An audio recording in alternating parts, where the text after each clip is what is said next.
ইরানের প্রতিবেশী দেশ জর্ডান হঠাৎ করে তার একটি গুরুত্বপূর্ণ বিমানবন্দর বন্ধ করে দিয়েছে, এমনকি বেসামরিক বিমান চলাচলেও কড়াকড়ি আরোপ করেছে। যদিও জর্ডান এর কোনো কারণ জানায়নি। সংবাদ মাধ্যম দ্য ক্রেডল দাবি করছে, যুক্তরাষ্ট্র ও ইউরোপ থেকে ইসরায়েলের জন্য আসা অস্ত্র ও সামরিক সরঞ্জাম সহজে পারাপার করার জন্য জর্ডান সাহায্য করছে।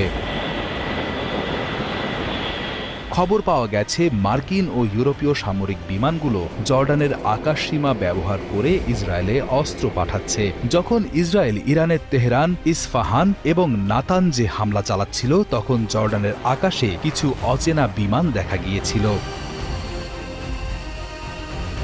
জর্ডানের রাষ্ট্রীয় সংবাদ সংস্থা পেট্রা জানিয়েছে, জর্ডানের বিমান বাহিনী ইরানের ছোড়া কিছু ড্রোন ও ক্ষেপণাস্ত্র ভূপাতিত করেছে, কারণ সেগুলো তাদের দেশের ভেতরে পড়ে মানুষের ক্ষতি করতে পারত।